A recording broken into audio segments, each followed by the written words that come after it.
Okay, I'm Perrin, chairman of the truck committee for the Farmington Volunteer Fire Association in Farmington, New York.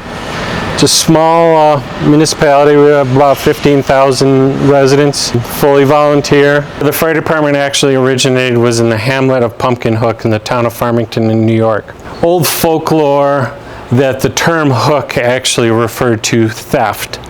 And in this village, or in this hamlet, pumpkins were primarily grown, and in the 1800s, a group of individuals stole a lot of pumpkins one Halloween. So the term pumpkin hook then became the name of the hamlet because that's where the theft of all the pumpkins took place. It worked great for us in regards to a fire department because it was perfect putting a pike pole hook through a pumpkin and creating this emblem. We're replacing our existing 1993 Salisbury Rescue with a new Sutphen SVI Rescue. This is our first Sutphen. We're highly looking forward to putting it in service. The biggest reason we went with a Sutphen is our New York State sales and their sales force, which is Vandermolen Fire Equipment. They've been very, very good in guiding us through this process. Not that we haven't been guided before with other manufacturers, but it was a much more fluid method to selling us this truck. Our Sutphen chassis is a raised roof, extended back so that we can have a compartment for our driver, some tools. The driver will be putting his turnout gear in that compartment. We went with an 8-man cab. 6 seats in the back, 4 across the back, 2 rear facing. The rear seats are flipped down so that we have maximum floor space. If we have to put the general public in here on a major scene, we can keep them warm. All the seats are air pack seats minus the driver's seat. We went with 2 overhead storage compartments front and back for helmet storage, EMS bags, any loose equipment that we might need on the truck anytime. With the SVI rescue body we put on this truck, we went with 2 full transverse compartments. Trays come out 3/4 of the way on either side, basically 6 feet out off of either side of the truck. Give us great access to mounted tools, both on the curbside and the street side. We've gone with our first command light mounted up top. We also went with full pull-out lower trays. Just makes for greater accessibility to all the compartment space. We went with white Amdor lighting throughout the truck, and any compartments open, the white side lighting comes on.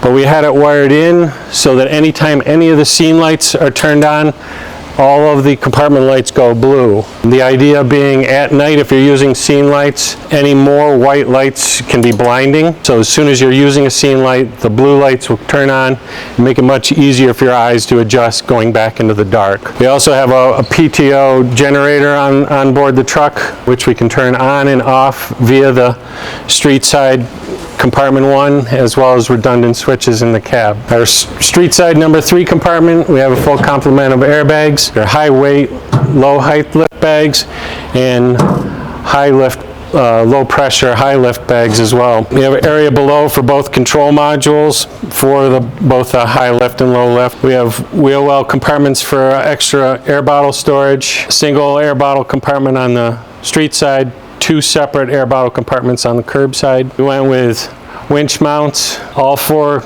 ends of the truck. We have all the power ports internal, so when the compartment doors are closed, they stay clean and out of the weather. We also included a rope attachment point that can be mounted into our curb side and street side. In the street side 4 compartment, we went with full pull tool boards, perforated, awaiting all of our tool mounting equipment. Obviously hand tools, any loose tools that needed to be mounted will be mounted on these 2 boards. With the hopper feeds down through here, we'll be able to have a 5-gallon bucket stored behind the chute, quickly deployed kitty litter for spreading for any leaks and fluid leaks in the street. On the rear of the apparatus, we went with a full staircase that is power driven to a horizontal position, which then allows storage for our winch, a folding table, 2 folding chairs for rehab purposes,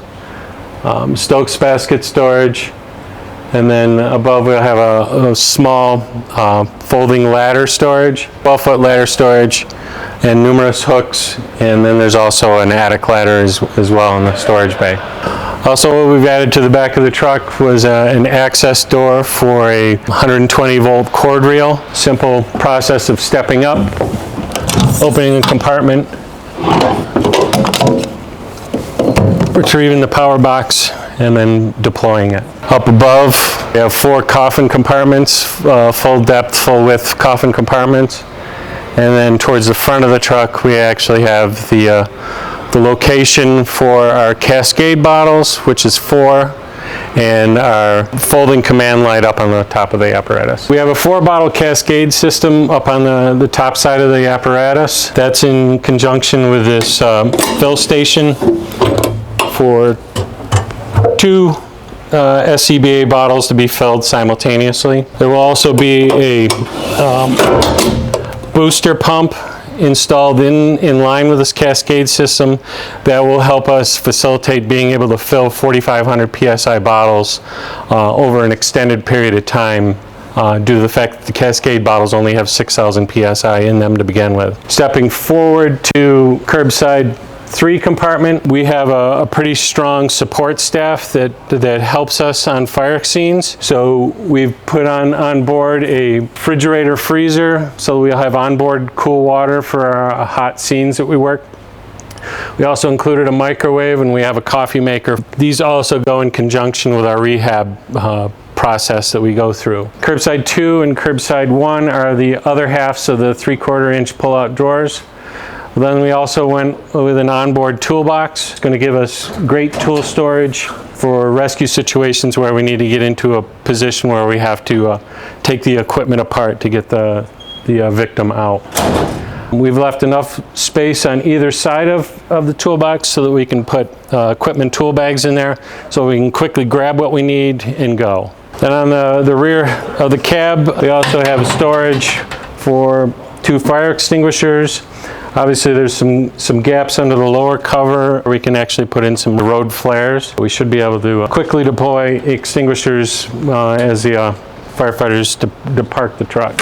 We put in a rescue style front bumper with an extended cover off the top of it. What we'll be mounting in here is 2 battery powered rescue tools, cutter and a spreader unit. We also have included a 120 volt outlet cord reel with 150 feet of cord on board.